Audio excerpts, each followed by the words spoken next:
اعوذ باللہ من الشیطان الرجیم بسم اللہ الرحمن الرحیم۔ سورہ بقرہ آیات نمبر 196 تا 203 میں حج اور عمرے کے عمومی احکامات بیان کیے گئے ہیں۔ اعوذ باللہ من الشیطان الرجیم وَأَتِمُّوا الْحَجَّ وَالْعُمْرَةَ لِلَّهِ فَإِنْ أُحْصِرْتُمْ فَمَا اسْتَيْسَرَ مِنَ الْهَدْيِ وَلَا تَحْلِقُوا رُؤُوسَكُمْ حَتَّى يَبْلُغَ الْهَدْيُ مَحِلَّهُ، اور حج اور عمرے کو خاص اللہ کے لیے پورا کیا کرو، پھر اگر تم راستے میں روک دیے جاؤ تو قربانی کا جو جانور بھی میسر ہو پیش کر دو، اور اپنے سروں کو اس وقت تک نہ منڈواؤ جب تک جانور اپنی قربانی کے مقام تک نہ پہنچ جائے۔ فَمَن كَانَ مِنكُم مَّرِيضًا أَوْ بِهِ أَذًى مِّن رَّأْسِهِ فَفِدْيَةٌ مِّن صِيَامٍ أَوْ صَدَقَةٍ أَوْ نُسُكٍ، پھر تم میں سے اگر کوئی شخص بیمار ہو جائے یا اس کے سر میں کچھ تکلیف ہو اور اس وجہ سے قبل از وقت سر منڈوا لے تو فدیہ کے طور پر روزے رکھے یا صدقہ ادا کرے یا قربانی کرے۔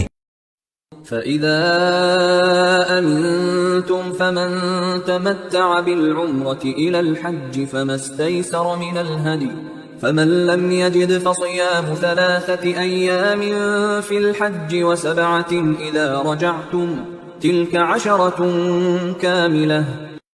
پھر جب تم امن کی حالت میں ہو تو جو شخص عمرے کے ساتھ حج کو ملانے کا فائدہ حاصل کرے تو جو قربانی بھی میسر آئے کر دے، پھر جسے یہ میسر نہ ہو وہ 3 دن کے روزے دوران حج رکھے اور 7 دن کے روزے حج سے واپسی کے بعد، یہ پورے 10 دن کے روزے ہوئے۔ ذَلِكَ لِمَن لَّمْ يَكُنْ أَهْلُهُ حَاضِرِ الْمَسْجِدِ الْحَرَامِ وَاتَّقُوا اللَّهَ وَاعْلَمُوا أَنَّ اللَّهَ شَدِيدُ الْعِقَابِ۔ یہ حج اور عمرہ ملا کر کرنے کی رعایت صرف اس کے لیے ہے جس کے اہل و عیال مسجد الحرام کے پاس نہ رہتے ہوں، اور اللہ سے ڈرتے رہو اور جان لو کہ اللہ سخت سزا دینے والا ہے۔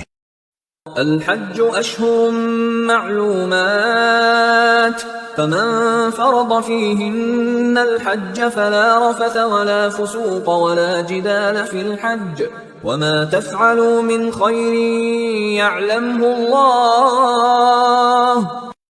حج کے چند مہینے معین ہیں، تو جو شخص ان میں احرام باندھ کر حج کی نیت کر لے تو ان دنوں میں نہ عورتوں سے اختلاط کرے اور نہ کوئی برا کام، اور نہ ہی کسی سے جھگڑا کرے، اور تم جو بھی نیک کام کرو گے اللہ اسے خوب جانتا ہے۔ ابراہیم علیہ السلام کے زمانے سے حج کا وقت بھی مقرر تھا، شوال، ذوالقعدہ اور ذی الحج کا پہلا عشرہ۔ ارکان حج تو ذی الحجہ ہی میں ادا کیے جاتے ہیں، لیکن احرام شوال یا ذوالقعدہ میں بھی باندھا جا سکتا ہے۔ وَتَزَوَّدُوا فَإِنَّ خَيْرَ الزَّادِ التَّقْوَى وَاتَّقُونِ يَا أُولِي الْأَلْبَابِ۔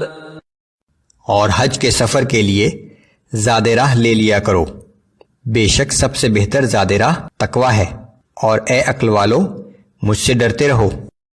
لَيْسَ عَلَيْكُمْ جُنَاحٌ أَن تَبْتَغُوا فَضْلًا مِّن رَّبِّكُمْ، اور تم پر اس بات میں کوئی گناہ نہیں کہ اگر تم حج کے دوران اپنے رب کا فضل بھی تلاش کرو۔ فَإِذَا أَفَضْتُم مِّنْ عَرَفَاتٍ فَاذْكُرُوا اللَّهَ عِندَ الْمَشْعَرِ الْحَرَامِ وَاذْكُرُوهُ كَمَا هَدَاكُمْ وَإِن كُنتُم مِّن قَبْلِهِ لَمِنَ الضَّالِّينَ۔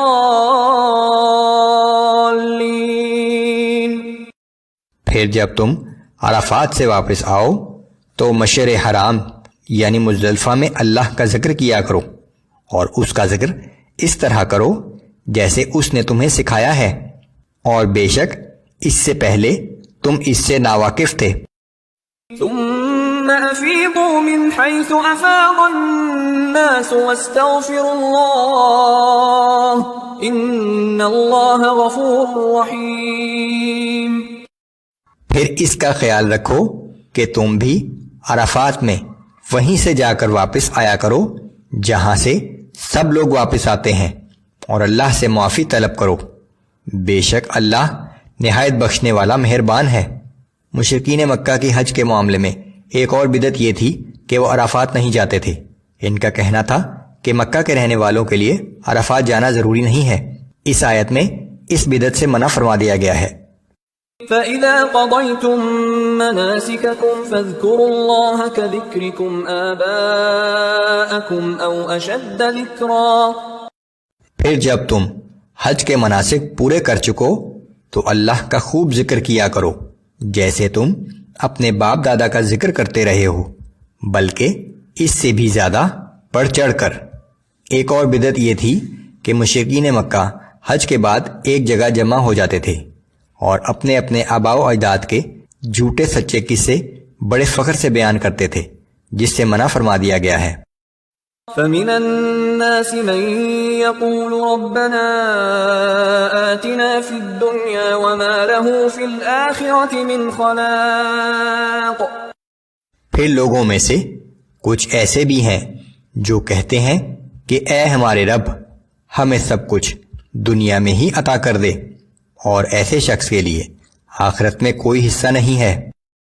وَمِنْهُمْ مَن يَقُولُ رَبَّنَا آتِنَا فِي الدُّنْيَا حَسَنَةً وَفِي الْآخِرَةِ حَسَنَةً وَقِنَا عَذَابَ النَّارِ۔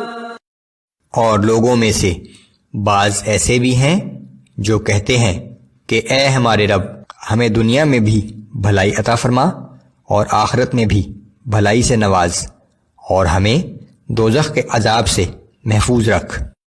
اولئک لهم نصیب مما کسبوا واللہ سریع الحساب۔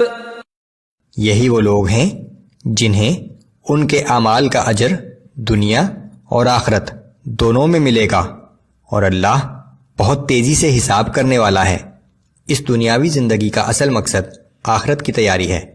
حج ایک ایسا مبارک موقع ہے جب دعائیں قبول ہوتی ہیں۔ بڑی بد نصیبی کی بات ہے کہ اس موقع پر بھی بعض لوگ صرف دنیا ہی کے مال و دولت اور ترقی کے لیے دعائیں مانگتے ہیں۔ عمومی طور پر ہمیشہ ہی اور حج کے موقع پر خاص طور سے دنیا اور آخرت دونوں کے لیے دعا مانگنی چاہیے۔ ایک بڑی جامع دعا ربنا آتنا فی الدنیا حسنۃ وفی الآخرۃ حسنۃ وقنا عذاب النار تلقین کی گئی ہے۔ واذکروا اللہ فی ایام معدودات، اور اللہ کو گنتی کے ان چند دنوں میں بہت کثرت سے یاد کیا کرو۔ فمن تعجل في يومين فلا إثم عليه ومن تأخر فلا إثم عليه لمن اتقى۔ پھر اگر کسی نے جلدی کی اور منا سے 2 ہی دنوں بعد واپس آ گیا تو اس پر کوئی گناہ نہیں، اور جس نے تاخیر کی تو اس پر بھی کوئی گناہ نہیں، بشرط کہ یہ دن اس نے تقوی کے ساتھ بسر کیے ہوں۔ واتقوا اللہ واعلموا انکم الیہ تحشرون۔ اور اللہ سے ڈرتے رہو اور جان لو کہ ایک دن تم سب کو اسی کے پاس جمع کیا جائے گا۔